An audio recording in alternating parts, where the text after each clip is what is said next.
Outside the street died.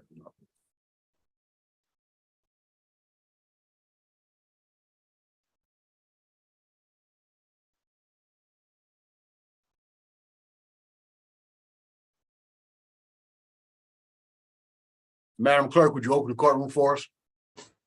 The State of Michigan 36th District Court is now in session with the Honorable David S. Robinson Jr. presiding. Good morning, Your Honor. Good morning, everyone. Good morning.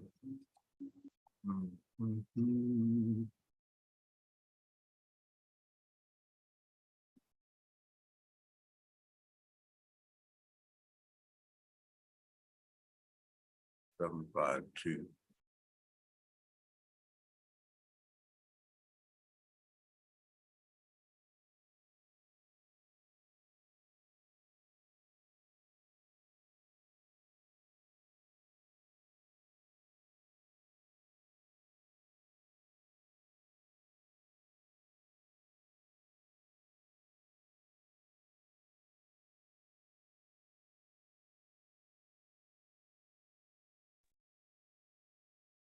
Mr. Beers, good morning. Good morning. What file do you have? Here for plaintiff on 644.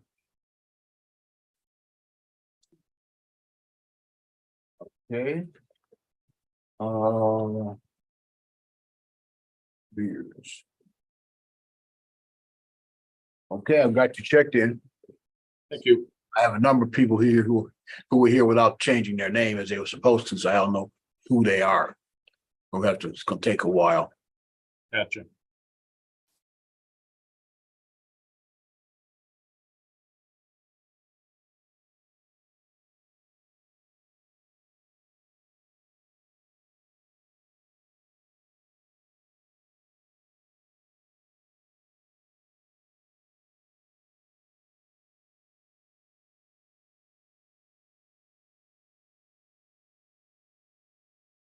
Hello? Hello?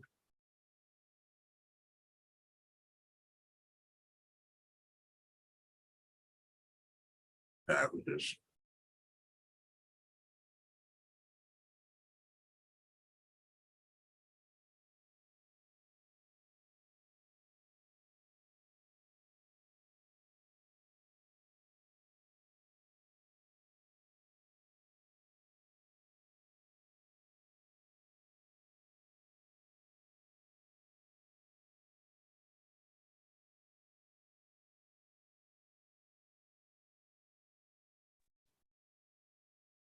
Mr. Neal, Good morning, Your Honor. what do you have? I have Michigan First versus Thomas, cases 231. Summary disposition? I'm sorry, Motion for summary disposition. that's the one, Your Honor. All right. I'm connecting her up now. 630. Hello, Hi, good morning. what is your name? Takara Thomas. We are on the record calling file number 23140-630, Michigan First Credit Union versus Takara Thomas. Date and time for motion for summary disposition. Appearances. Good morning, Your Honor. Weston Neal on behalf of Michigan First, P number 80307.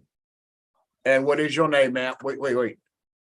She seems to have, something seems to be going wrong here with her. Let me put her back in the waiting room and see if we can't straighten this out. Okay, I'll sit tight, Your Honor. Yeah, just stay there so I can get her back.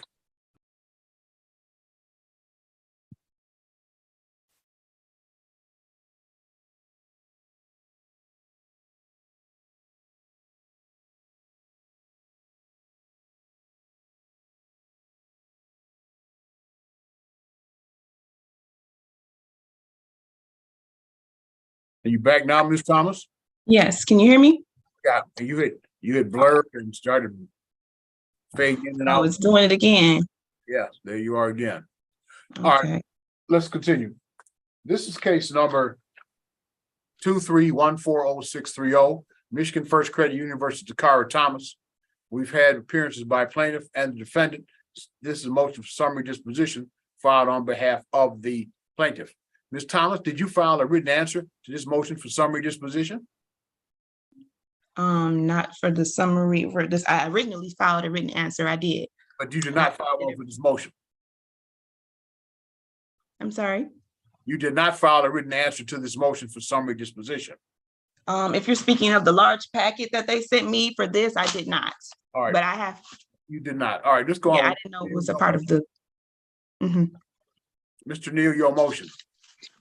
Your Honor, this is, as you stated, plaintiff's motion for a summary disposition pursuant to C9, C10. I think under the factual instances, C10 is more appropriate, but we have 3 loan agreements, an open-ended disbursement, a consumer lending plan advance receipt, as well as a credit card agreement, all of which copies are attached there to our plaintiff's motion, except for the credit card agreement. However, we have substantial documentation showing the balances payments on all the accounts, is substantiating the balance we are seeking. As the court has already stated, no answer has been filed in this matter.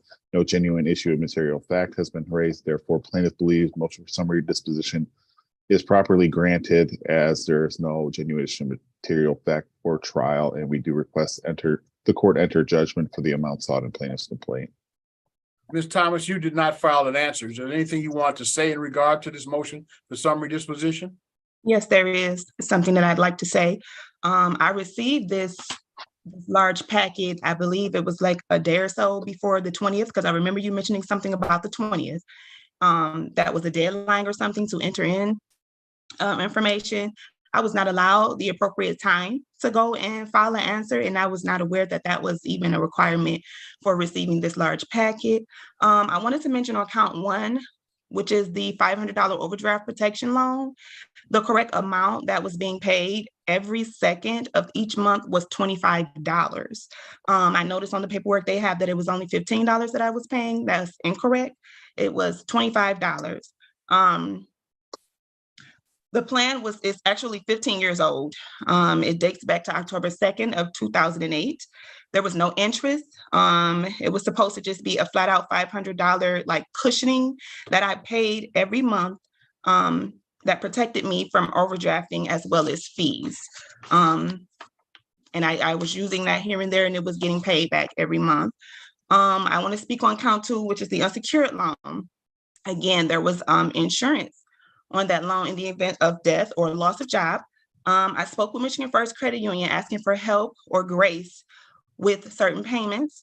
I asked if they had some kind of hardship program or plan. I was told no. I offered payment arrangements in the amount of $30 a month, and I was told that it wasn't enough.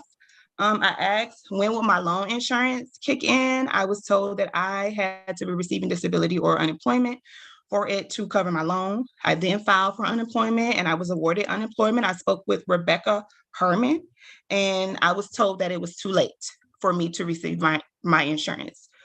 As far as count 3 goes, the affidavit of loss instrument sheet states that I entered a contract with them on January the 1st of 2018. January the 1st is actually a Monday. That was New Year's Day. So the court was not, or I'm sorry, not the court, the bank was not open. The credit union was closed. They state that I was issued a credit card with a limit of $5,000. That is incorrect. The credit limit issue was actually $1,000, and I have submitted paperwork in regards to that. Also, this document is subscribed by an expired notary. It dated November 3rd, 2022, with the commission expiration date of July 28th, 2022. Also, this document states that the interest rate was 10.49. That is incorrect. It was in fact 22.24, and I have provided proof of that. All right, of course, Mr. Neal, did you wish to be heard? Your Honor, again, I would refer to the documentation. Interest rates are all indicated on every agreement. Obviously, we do not have the original copy of the agreement for the credit card, but I think substantiation via the disclosures which are included, as well as the account statements, show what the balance is. I think the court's well aware of the insurance issue, that we've been working through that. We do have a third party we've been working with. Every time I check in, they're requesting documents from the defendant. I have no control over that, nor does my client. The insurance company has received all documents from me. All right, the court's prepared to rule in this matter. First of all, let's start with the indication, just so the record is clear, the court file contains a proof of service that the motion for summary disposition that was filed, and that's being heard today was served on the defendant by, first class mail on June 12th, 2023. That's 1 day less than a month from today. Under the court rule, she is entitled to 3 weeks before the hearing. So that matter has been satisfied. More importantly, MCR 2.116 G4 is quite clear here. Where a motion for summary disposition has been filed under C10, the opposing party may not rely upon their pleadings, but must demonstrate by affidavit or otherwise there's a genuine issue of material fact. The motion for summary disposition in this case is supported by the affidavit of one Cliff Murray, who describes himself as collection officer for First Credit Union. As indicated earlier, the defendant has not filed an answer at all. The motion for summary disposition under MCR 2.116 C10 will therefore be granted. Mr. Neal, you will submit your order under the 7-day rule. Ms. Thomas, you have an absolute right to appeal my decision. That appeal must be perfected within 21 days of the day that the order is entered. Thank you both for coming in. We are off the record. Thank you, Your Honor. You have a good week. Let's be safe out here. You do the same.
Mr. Myers, you're in the wrong courtroom. I don't have a 2268 case today. Oh, I'm sorry, Your Honor. I just forgot to change that. I need to rename myself. What file are you here on, sir? I'm here on McKenzie versus Citizens. And Ms. you're King is on. you're I represent Citizens, yes, Your Honor. all right, Ms. King is here, so let's get started on that. Okay. I saw her somewhere there.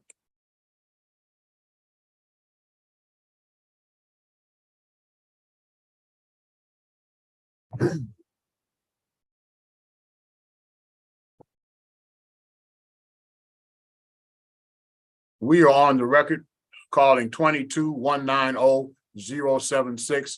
Martha McKenzie, Ryan McKenzie are our plaintiffs versus Citizens Insurance. Date and time for motion for summary disposition. Appearances. Good morning, Your Honor. Elizabeth King appearing on behalf of the plaintiffs McKenzie. Are you a member of the State Bar of Michigan? I'm sorry, P 74979. Thank you. Counsel? Good morning, Your Honor. Mitchell Meyer is appearing on behalf of defendant Citizens for our motion for summary disposition, P 82917. Your motion, sir. Thank you, Your Honor. So as the court is aware, we filed our brief and we filed a reply No, it to wasn't plaintiff's brief. response. You killed half the reason for us. You're right, Your Honor. It wasn't brief. It wasn't a brief, but it was a brief You filed a nonetheless. pleading. So the essential component of our motion is that the water loss sustained by the insureds, plaintiffs Martha and Ryan McKenzie, is the result of either direct or indirect flooding. I think that's pretty. I think that's it's pretty obvious. And the policy excludes it. The endorsement for which the plaintiffs seek recovery excludes water loss damage caused by the direct or indirect result of flooding. Plaintiff in their response and their reliance on the state of emergency declared by President Biden, the failure of the pumps by the Great Lakes Water Authority, the culmination and totality of those circumstances resulted in generalized flooding in the area. And the policy, is interpreted as written, and it clearly excludes direct or indirect water damage caused by flooding. Ms. King. Good morning, Your Honor. Well, first of all, yes, I think this issue has been briefed to death, Your Honor. And honestly, it's every writing from citizens suggests a different theory as to why plaintiff's claim should be denied. First of all, there is the claim denial letter, which refers to the cause of your loss was surface water seeping into the foundation, and it cites the Section 1 exclusions, water damage, which is, as I mentioned in my brief, is not the applicable exclusion if there is one for defendant to cite. Then in the motion itself, citizens is relying on what I will call a open window theory for water entering the basement, which their sole evidence, circumstantial at best, to support that theory is the presence of mulch in the basement 6 days after the water loss occurred and the basement was dried. Despite the fact that, as evidenced by citizens adjuster's own photos, while yes, very small windows were open, their screens were intact, and in fact, mulch had collected on the exterior of the home in those screens. And I would just like to remind the court of the affidavit signed by my client advising that he and his wife and friends observed water enter into the home through the drains. And specifically regarding the windows, he did open the windows after the rainstorm had ended in order to air out the basement.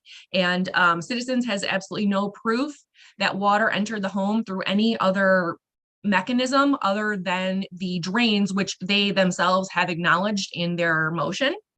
I also would like to mention, as I discussed in my brief, the mend the hold theory, which says that the insurance company, when they have all the facts at the time of the denial, they are bound by their decision, which again refers back to that denial letter, which refers only to water seeping into the foundation. Now in citizens' reply brief, however, they're saying they're relying on the actual endorsement, which is applicable to the policy, and this generalized flooding exclusion that they've set forth.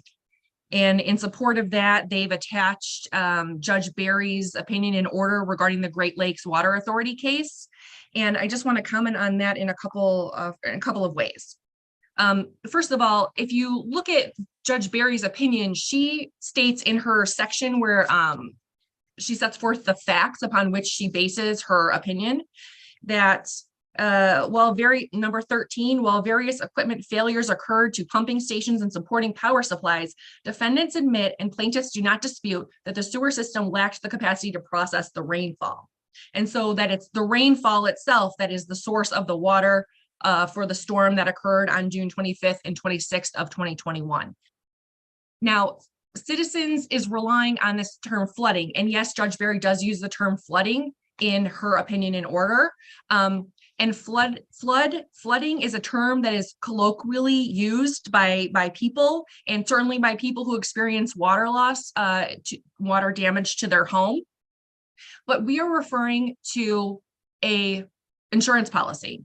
The terms of the insurance policy are to be interpreted as written, as intended, and we first determine what those terms are based on any different definitions provided within the policy. The term flood is not defined in the policy. If words are not defined in a policy, then we go to dictionary definition, use the common understanding of the term flood. And the definition of the word flood, according to the Merriam-Webster dictionary, the very first definition is arising and overflowing of a body of water, especially onto normally dry land. Okay, so a flood is a very specific term. It doesn't mean just a lot of water, excess water. It means an overflowing of a body of water. We all agree that the source of the water, initial source of the water, was from the rainfall. We're not talking about a lake that water overflowed from and is the source of this water loss, or a river or something along those lines, which would be the dictionary definition of flood. So, Citizens throws out and uses the word flood, but it never defines flood. The policy doesn't define flood, and the dictionary definition, to which we should go to and rely on, defines flood as the overflowing of body of water, which is absolutely, no one is suggesting is the case here. And again, I just want to reiterate the fact that that language is, again, not cited in their denial letter at all, or in their first brief for their motion. Plaintiffs have the burden in an insurance claim to prove that there was a policy in effect and they sustained a direct physical loss and that the policy covers the loss. We believe that plaintiffs have established that here. And then the insurance company has the burden to establish that any exclusion applies, which we believe that they absolutely have not done that. And in fact, the McKenzies should be entitled to summary disposition. However, at a minimum, Your Honor, there is a question of material fact as to how water entered the home. The only evidence provided, again, is the testimony of Ryan McKenzie that water came through the drain, which Citizens admits and acknowledges that would be a covered cause of loss pursuant to the water backup and sump discharge or overflow endorsement. Let me hear from counsel.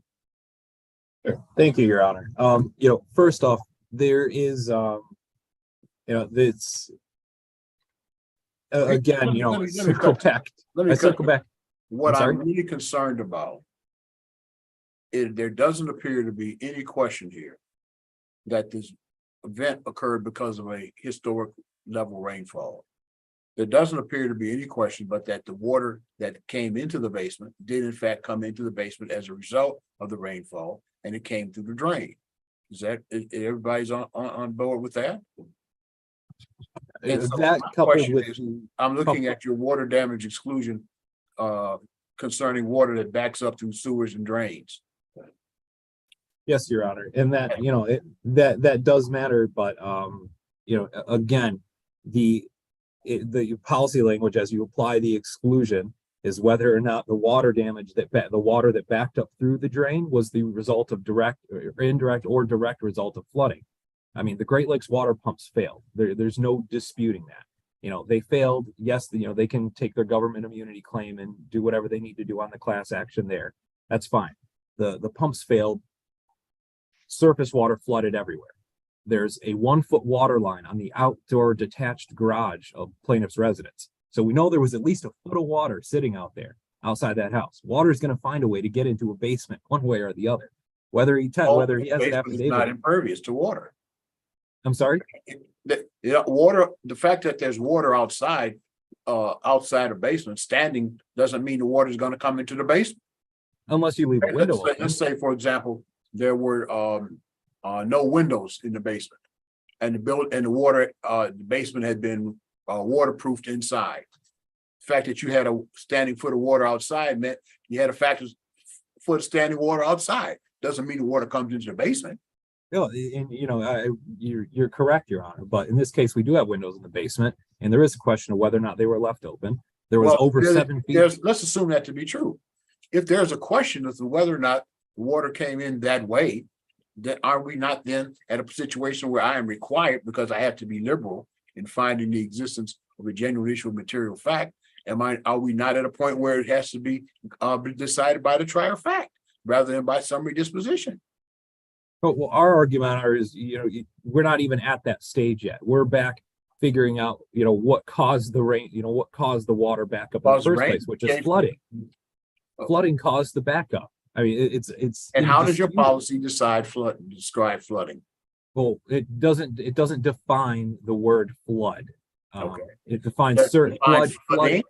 flood and water defined as surface water, waves, including waves, tsunami, tides, tidal water, overflow of any body water, spray for any of these, all whether or not driven by wind, including storm surge. I don't know how that isn't encompassed under this definition. I mean, there was feet of water outside of multiple homes in this region. I understand I'm sympathetic with them, but it seems like a claim that's more directed towards the Great Lakes Water Authority, hence the class action suit. I mean, the reason the proximate cause of the water backing up into these basements is a result of flooding, which is the result of failure of the Great Lakes Water Authority pumps. I mean, the policy doesn't care who caused the flooding. We don't care if it was caused by rain, the pumps, overflow of the Detroit River, or a tsunami. We don't care. The policy cares about whether or not the damage itself was caused by flooding, And does your indirectly or directly. do you offer a flood exclusion, a flood coverage? Yeah, the insurance could have purchased flood coverage and they did not. They did purchase a sub pump endorsement, but the sub pump endorsement doesn't provide flood coverage. Right. I mean, you understand the problem I have here is the precedent that you can potentially establish by saying court cases by definition are not precedential, but move on. yeah, on a matter of principle, if you permit insureds to recover for flood damage without purchasing flood insurance, that creates an issue. Yeah. Right? Okay. It nullifies flood insurance entirely. It doesn't nullify it, but I think I hear from Ms. King. Is there anything else you want to tell me finally, Ms. King? Just, Your Honor, I want to reiterate that each word in the policy has a specific meaning, a specific technical meaning, whether it's defined by the policy or it should be defined by case law or a dictionary definition. The insurance company will absolutely use technical definitions to deny coverage all day, every day for insureds. However, they need to define their term. The word that they're relying on today is flood. This is obviously not caused by any flood, and there's at a minimum a question of material fact when the light observing all the facts in the light most favorable towards the non-moving party, the plaintiffs, the motion should be denied. Thank you. The court's had an opportunity to read your voluminous briefing in the matter. And reluctantly, because I think this is a situation which is unprecedented. But the fact remains that there was an opportunity for the plaintiffs, had they chosen to do so, to purchase flood insurance. It is uncontroverted that the water entered coming up through the drain. The court is therefore compelled to grant the motion for summary disposition filed on behalf of defendant citizens. Ms. King, you of course have an absolute right to appeal my decision. That appeal must be perfected within 21 days of the entry of my order granting summary disposition, which I will be entering today and sending out to both of you. Thank you both for coming in and thank you for your efforts on this file. Thank you Very much, Your Honor.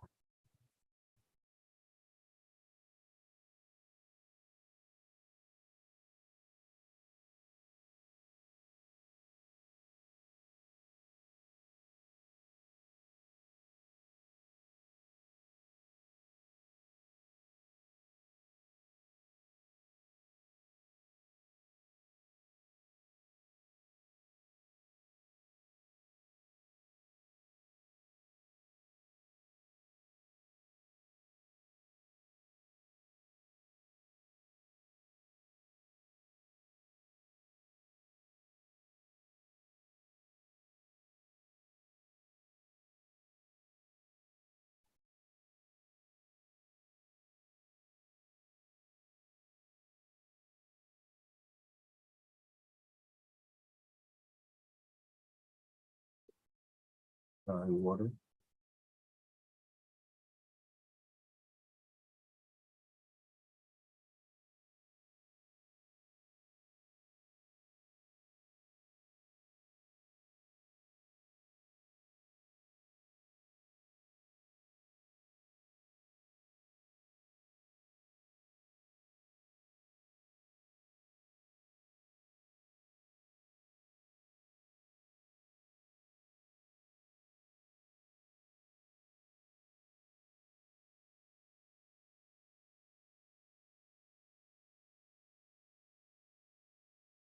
Hello?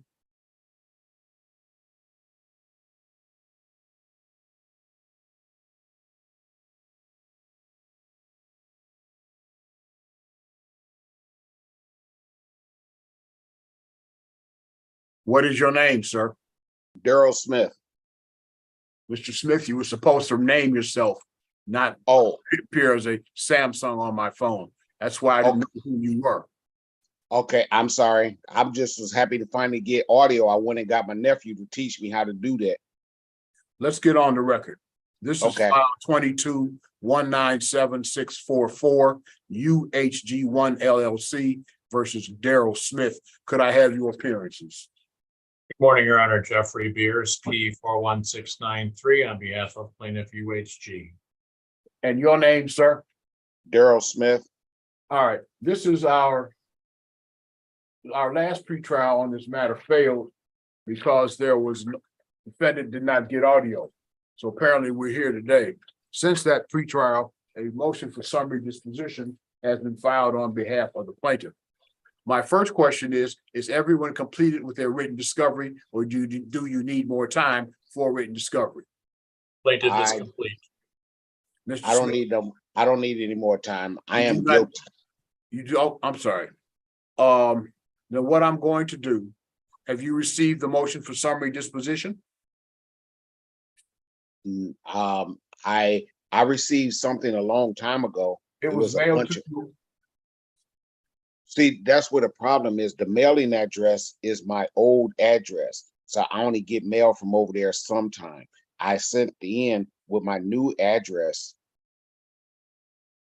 All right, here's what we're going to do. I'm going to calendar this motion for summary disposition.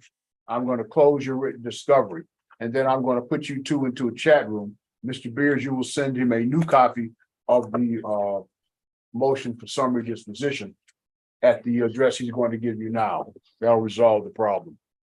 The motion for summary disposition will be heard on August 8th at 10 o'clock in the morning.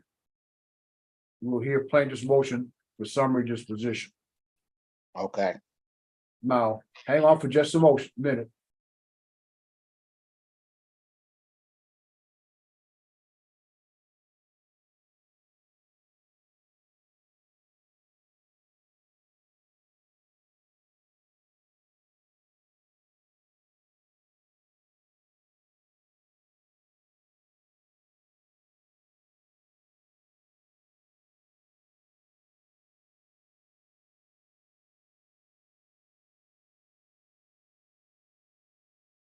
I'm gonna put you gentlemen into a chat room here. See if I can make the technology work today. Okay. Thank you. All right, what you'll be looking for is the invitation to join. You just hit join, Mr. Okay? Yes, sir. And 5. Yeah, there we go. Okay. Should do it.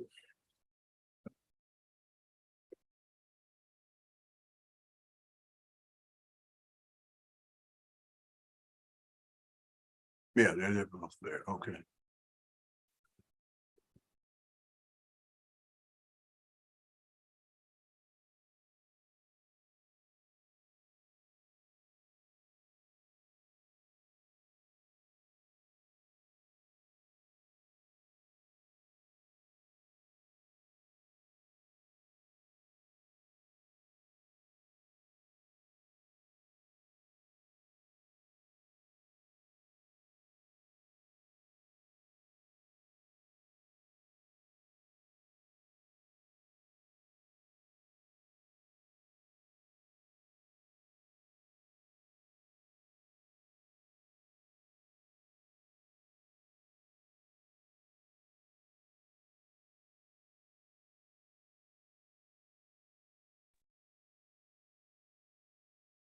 Good morning, counsel. Good morning, Your Honor. Why are you here today? I don't have a Grover Johnson on my docket. Oh, sorry, that's the firm name. It's the Talton case, I'm sorry? Talton versus State Farm. I don't have that file on my docket. What's your case number?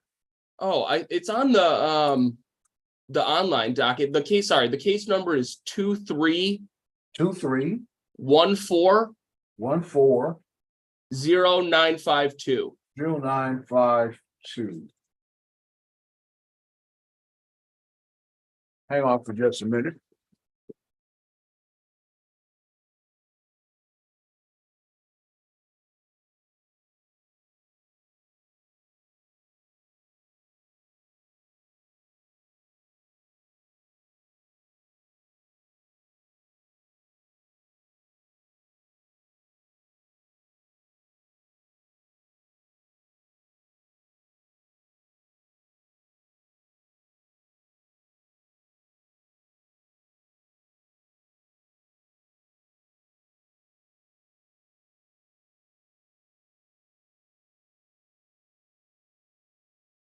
Counsel, Yes. I signed an order transferring that file to the circuit court yesterday.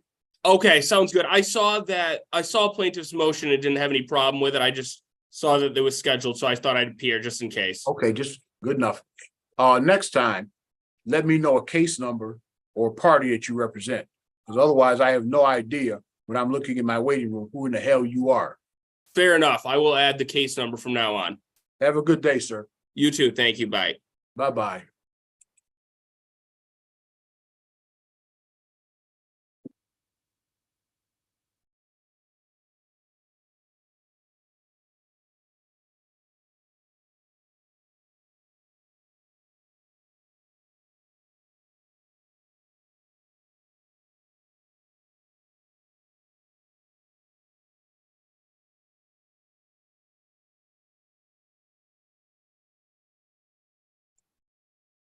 Hello, Hello, what is your name?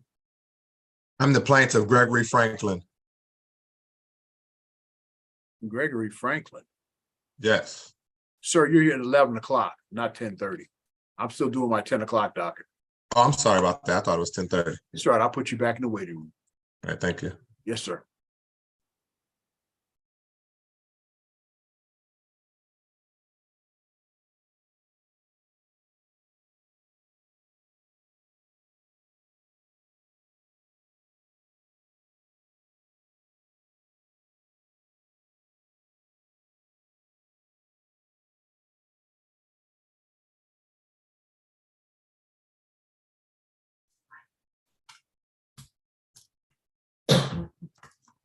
Hello? Hello, good morning, Your Honor. This matter, Mr. Coleman, this matter is not scheduled until 11 o'clock.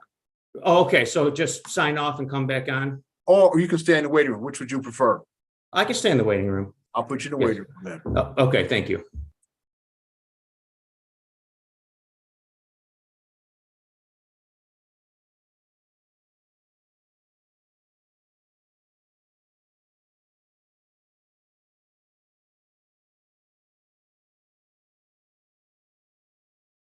Hello?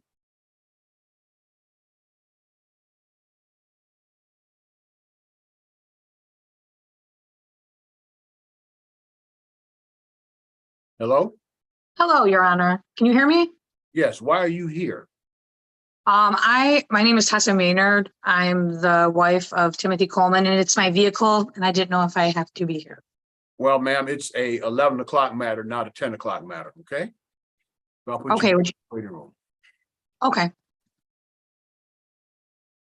Mr. Beers, We spoke and exchanged contact information. We had a good conversation. He needs you to bring him back in the courtroom. all right, let me see if I can do that.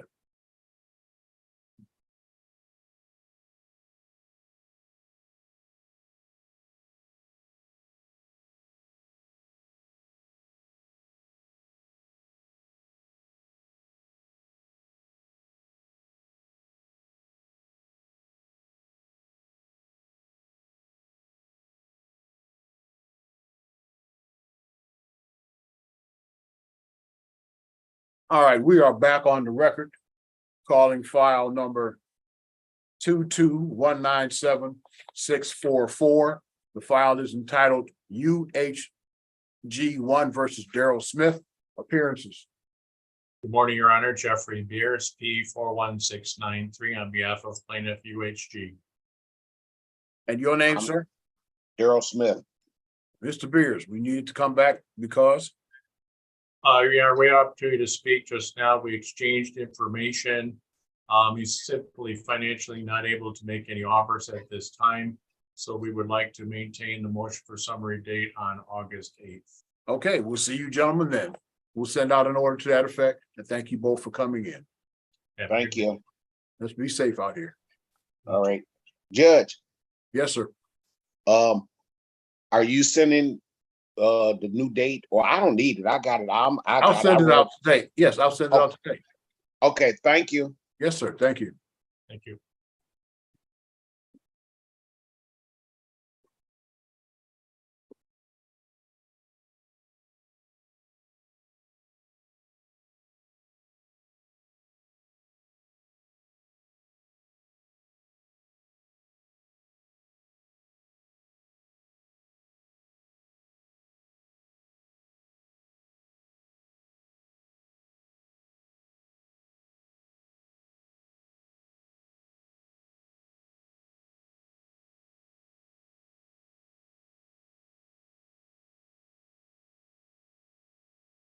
Hello, Hello, Ms. Carnal, what brings you here today?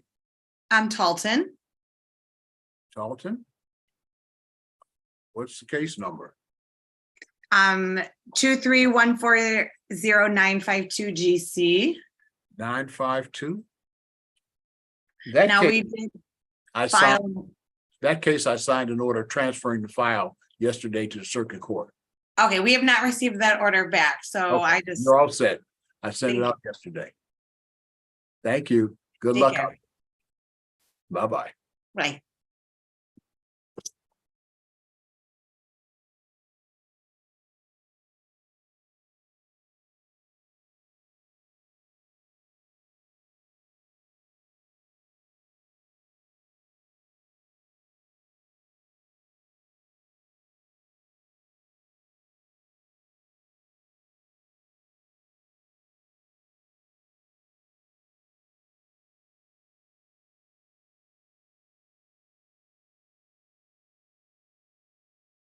Hello?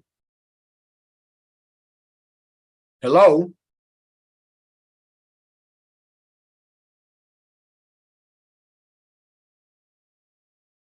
Hello?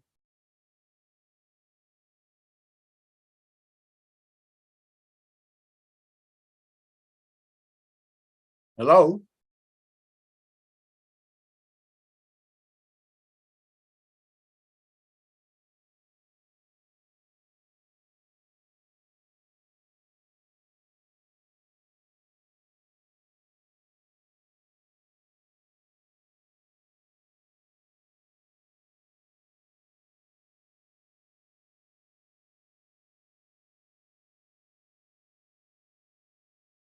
Oh,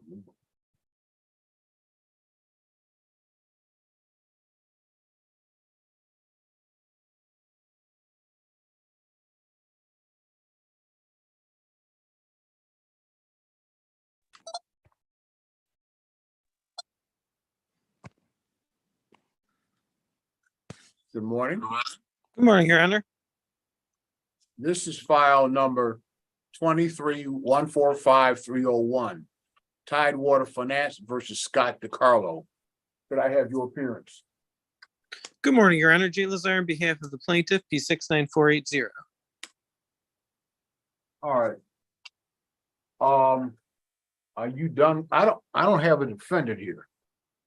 I Okay. have two people from another case, and I had one person who signed, or it said it's PN 05, and I brought that individual or tried to bring them in twice. I got no answer and I got no response and I got no video. So, well, I'm going to proceed. I just removed that individual, and whoever they were did not ring back in. So we're going to proceed. I can't wait for people who don't respond. So what I'm going to do, this is the date and time set for pretrial in your file. We were last together on June 5th, 2023, at which time the parties in the court agreed to today's date, July 11th at 10 o'clock for your pretrial. The defendant has failed to appear. No good call that failure having been shown. The defaulted defendant is hereby entered.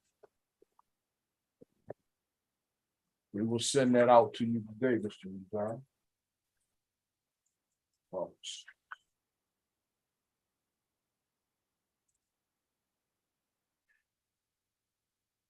Thank you for coming in. Thank you, Your Honor, and that's the default. Then we'll proceed after we get that according to the court rules for the default judgment, correct? Yeah, you'll need to serve the other side. You Yep. need to serve the SCRA status report. Perfect. Thank you for coming in. Thank you, Your Honor. Have a great afternoon. Good to see you. You too, sir. Good to see you.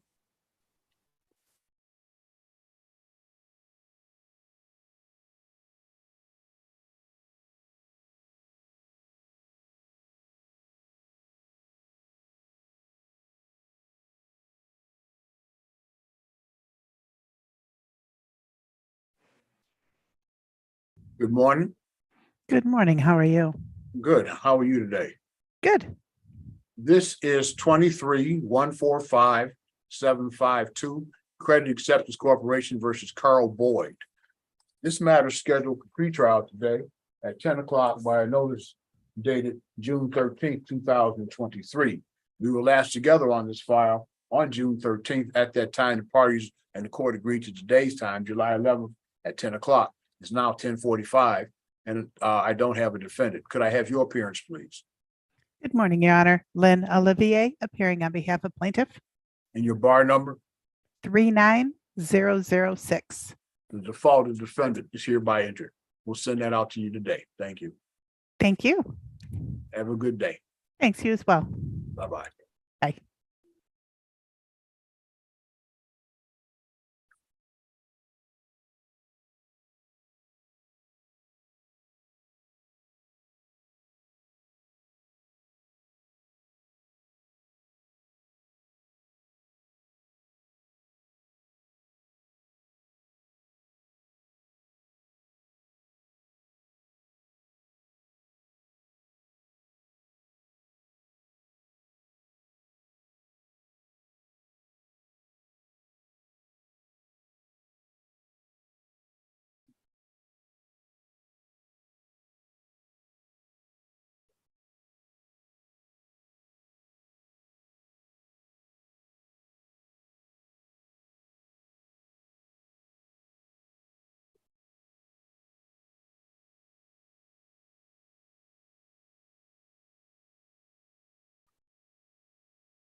If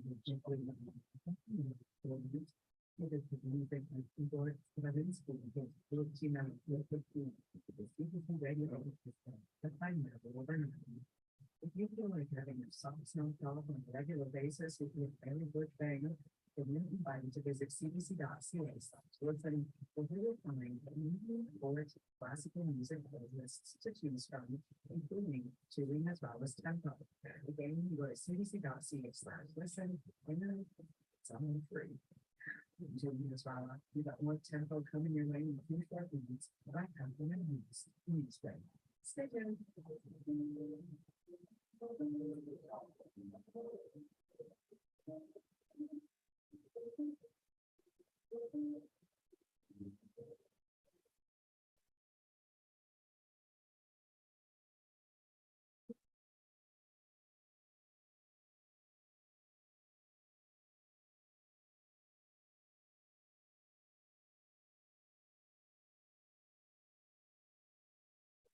It's the world of sound. I'm Joe Connect. City of Summer is underway in Lithuania with the Alliance's ongoing support of.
Good morning.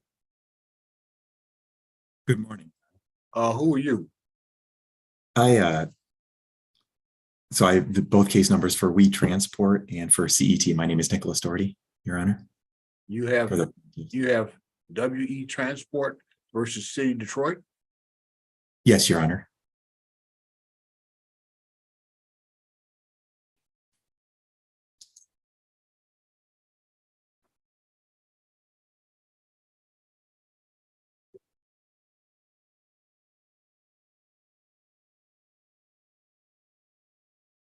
All right.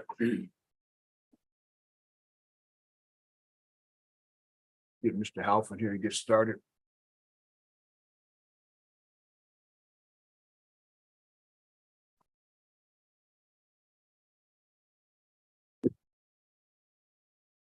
Let's get started, gentlemen. We are on the record. This is file 22-198271, WE Transport LLC versus City of Detroit. Your appearances. Nicholas Doherty for We Transport. Are you a member of the State Bar of Michigan? Yes, Your Honor. Then you probably have a P number. P81249. Counsel? Your Honor, Jesse Halfon, on behalf of the City of Detroit, P66936. Okay, where are we on this file? Did we get the newly added defendant served? Yes, Your Honor. So we've received correspondence from Creative Bus Sales and Allstate, but have not seen they filed an answer to our amended complaint. National Indemnity and People Transit was served on June 26th. We have not received any communication from People Transit or National Indemnity, and we are asking, Your Honor, for an additional 60 days for the served parties to file their answers to the amended complaint. They're not gonna get 60 days. They get the statutory 20-1. Let's be serious. So let's give you guys another date. We'll have you come back. Sorry, Mr. Halfon, I can't get rid of you at this point. That's all right. I'll communicate with Mr. Darty and see if they get this person served. Your return date with me will be August 8th at 11 o'clock. Mr. Doherty, notify the other parties of this, please. Yes, Your Honor. Okay, we really can't do anything else at this point, so get you guys on your way. Thanks for coming in. Thank you, Ron. Thank you, Your Honor.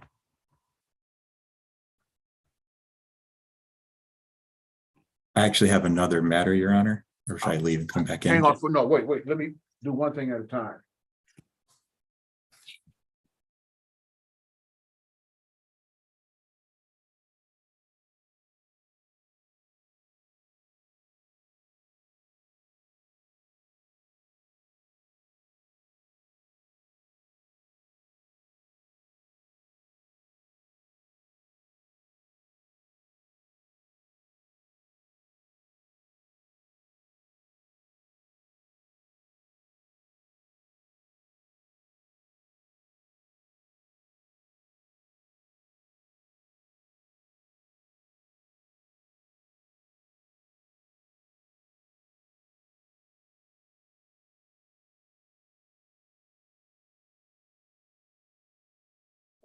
All right, you have another file. What is it?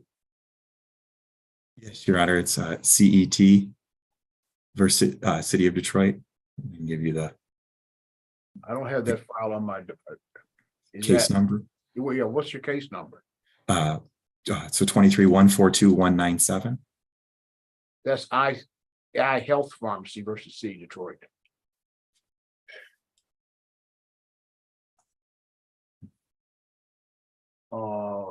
You got 197?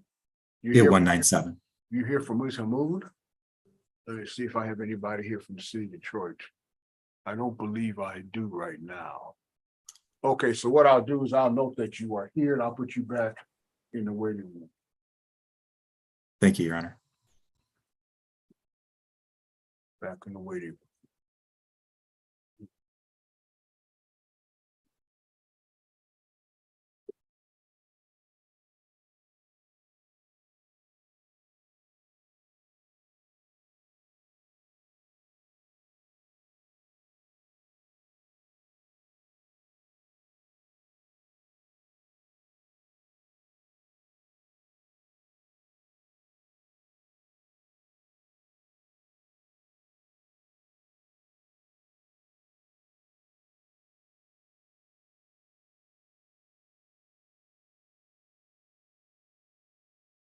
Oh, Christopher Michaels is here for the City of Detroit.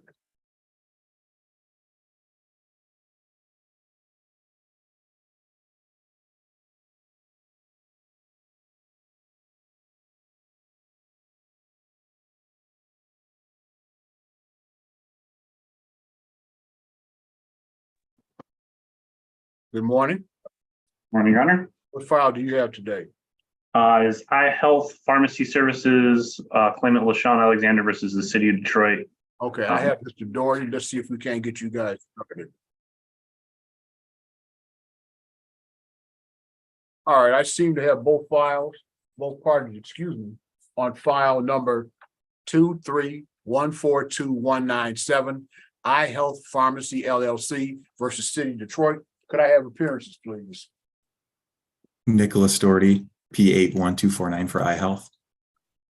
And Christopher Michaels, P83156 on behalf of the City of Detroit. What's going on the file, gentlemen? If I may, Your Honor, this court opened discovery because bring it back, the underlying claimant is among several claimants who were involved in a fraudulent hit and run accident. And the city's trying to get to the bottom of who knew what and when. We have done initial disclosures. We have done some written discovery. There was a minor hiccup I've been trying to resolve with plaintiff's counsel because their responses are unsigned, which I'm sure they will promptly work to resolve and have them signed by their client. I have talked with the attorney on the file, Mr. Hamoud. It looks like the city will probably have to file a motion to compel one particular discovery request. It's a strictly legal issue. I think it's pretty narrow. And then from there, discovery continues in the companion cases. All right. I will then continue your written discovery and I'll give you a return date, August 8th at 11 o'clock. Thank you, Your Honor. Thank you, Your Honor. Anything further? Is there anything else we can do today, gentlemen? No, Your Honor. Well, Your Honor, thank you. All right, then get your motion file, counsel, and Will do. calendar it for that pretrial date. Sounds good. Thank you, Your Honor. Thank you. Let's be safe out here. Thank you, Your Honor.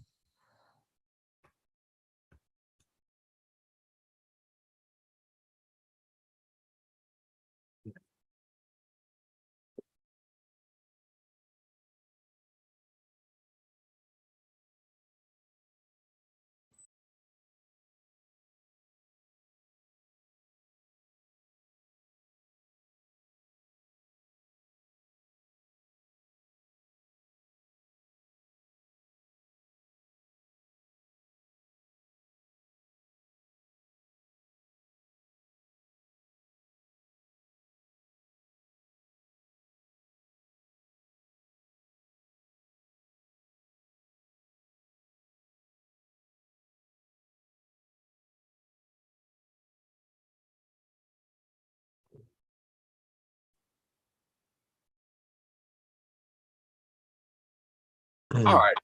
This is file number 22-243-714. Gregory Franklin versus North Park Cooperative. Appearances, please. Hey, good morning, Your Honor. I'm the plaintiff, Gregory Franklin. Good morning, Your Honor. Mark Wasbury, P51575 for North Park Cooperative.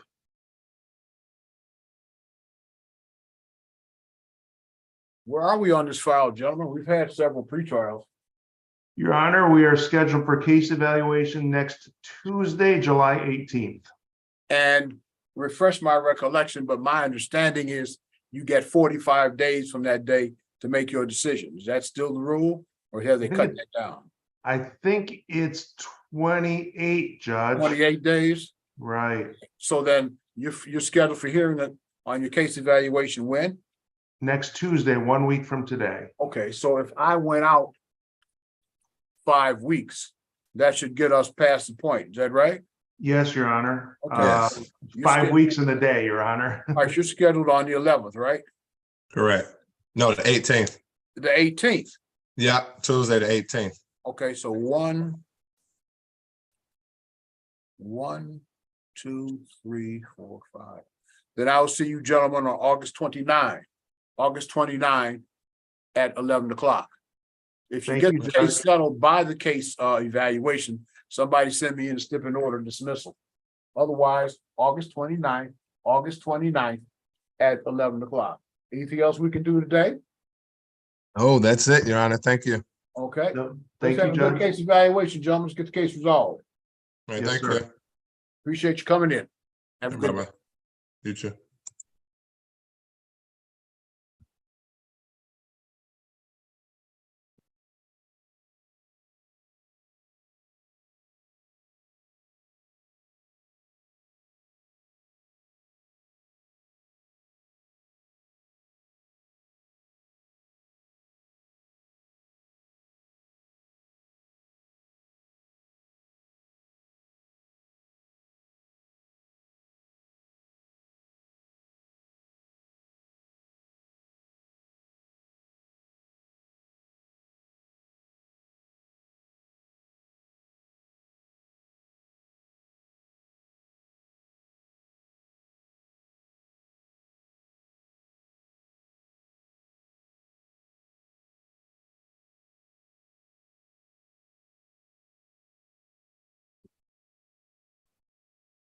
All right, what do we got? McLean.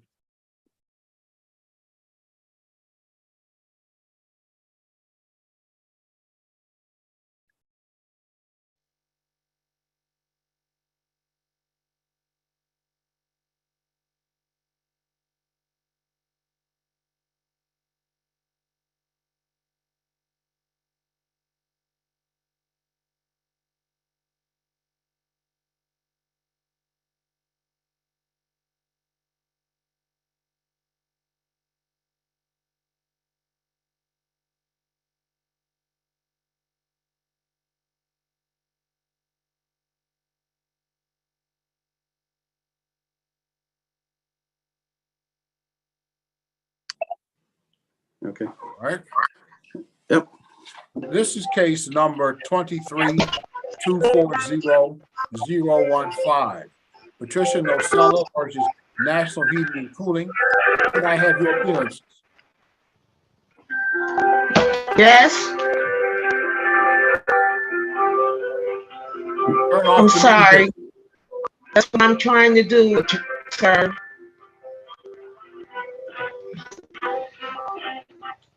Okay. All right, what is your name now? My name is Patricia Nocella. All right, what is your name, sir? Norman Sandals, attorney for the defendant. My bar number is P29787. Mr. Sandals, give me your P number again. You blurred out on me. Oh, I'm sorry, 29787. And what is your name, sir? Norman. I'm the owner of National Heating and Cooling. All right, I'm going to mute you. You have a right to appear, but you got counsel here. So I'll mute you now. This is again case 23-240-015. Where are we on this file, people? Your Honor, this is the third pretrial. Yes. How is our written discovery coming? Is it done? I've sent out requests for admissions, interrogatories, and requests for production of documents. I haven't received any response yet. Technically, she probably has one more week to respond, but I haven't heard a word from her. So we aren't done as of yet. Your discovery needs to continue to stay open then. Right. All right. Okay, then I'll give you another date. That day will be Tuesday, August 8th at 11 o'clock.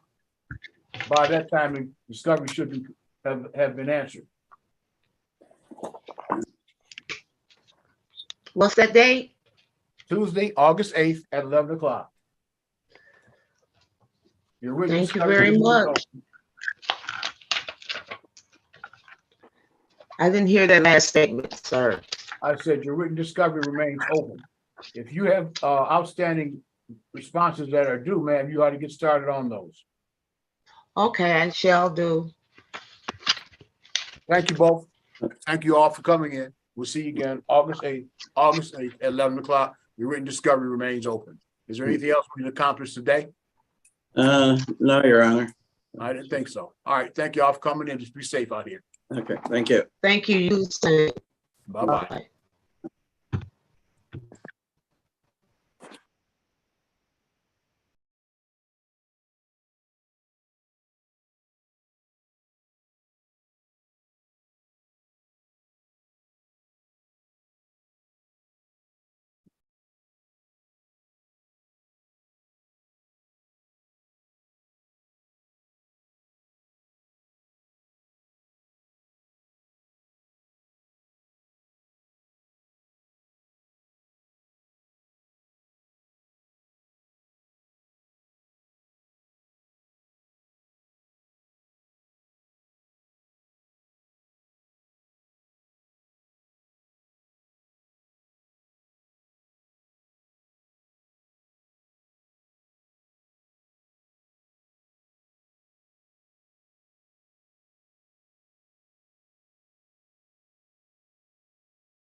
I didn't mean to get you up, Ms. Olivia. I don't have a opponent for you yet. I do not expect her to appear because the case has been resolved and we have filed the stipulated order to dismiss while payments are made, and we're just waiting for it to get to the court file. Okay, and let's just do this since you're here. What's your file? That's 910? Yes. Okay. We are on the record calling file number 231419110, LVNV Funding versus Tamara Mitchell. Your appearance. Good morning, Your Honor. Lynn Olivier, appearing on behalf of plaintiff. My bar number is P39006. And as I understood what you were telling me, you have settled the matter and are looking for, I should be looking for your closing documents. Correct. All right, then I'll dismiss the matter without prejudice, noting that closing documents are going to follow. Thank you much. Thank you so much. Have a good day. And you too. Bye-bye. Bye.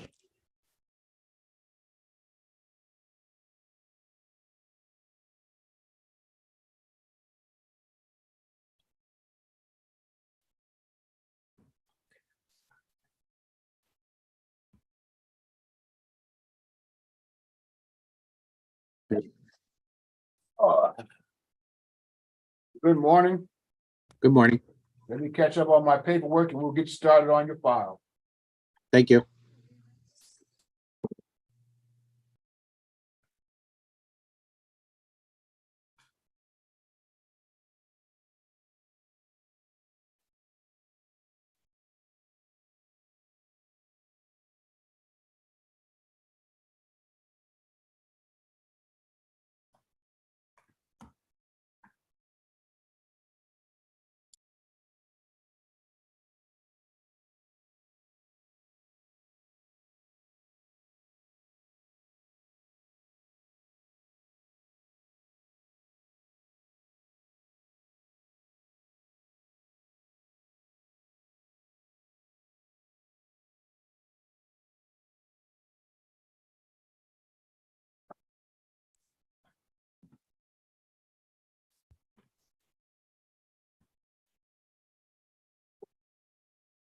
All right.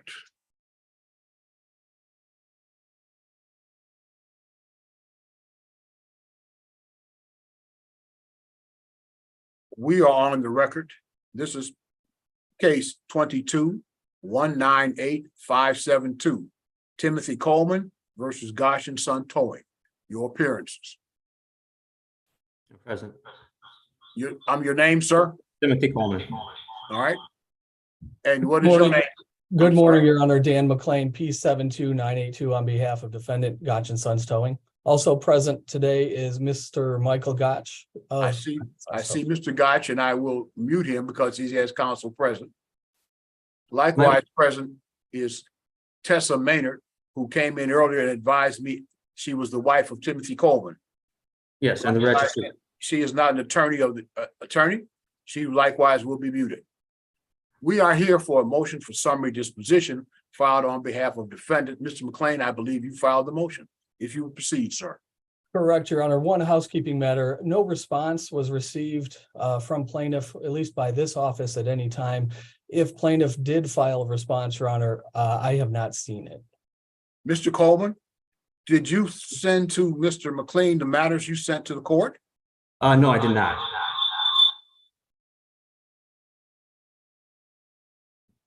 I must have been supposed to have done that. Well, sir, if you elect to represent yourself, you don't get your own set of court rules. And one of the fundamental rules here is that everything that is sent to the court is sent to your opponent. So obviously we're not in a position to proceed today. Let me get my calendar.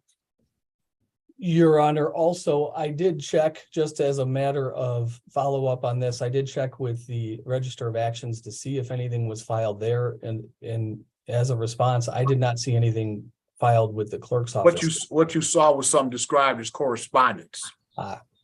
Thank you, Your Honor. Because it was not formatted, it was not entitled, so that's the default position that the people use when they log things in. So today is the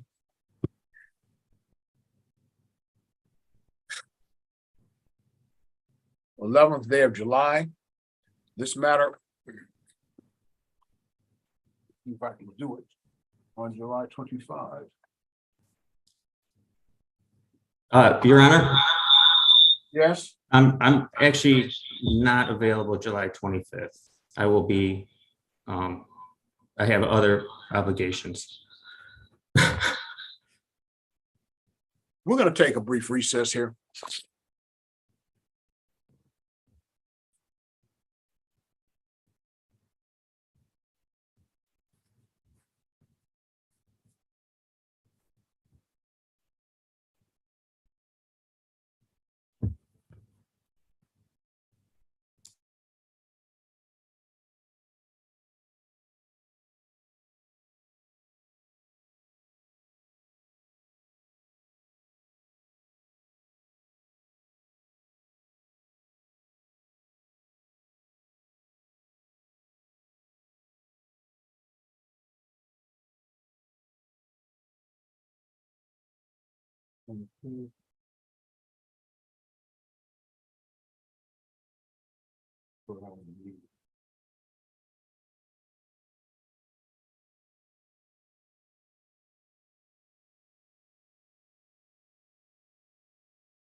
We're back on the record. Does August 1st work with your schedule, sir? Yeah, yes, it does, yes. Council, Yes, Your Honor. August 1st at 11 o'clock. There will be no further adjournments. You will serve everything that you have served to the court, to your opposing counsel, and file proof of service of that. That will be done in the next 4 days. Okay. Yes, Your Honor. Thank you, Your Honor. We'll see you gentlemen then. Ma'am, thank you for coming in. We're off the record. Thank you.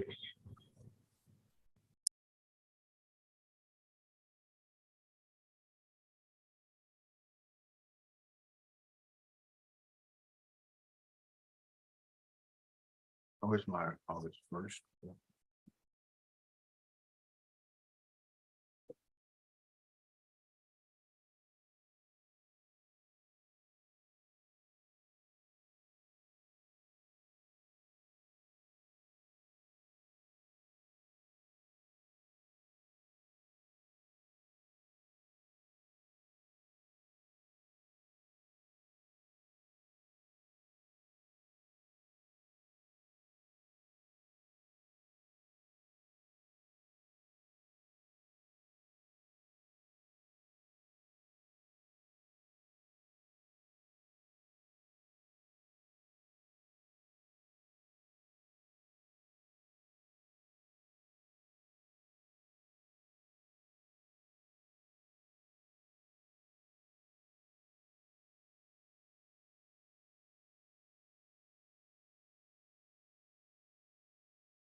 That's going to conclude our morning.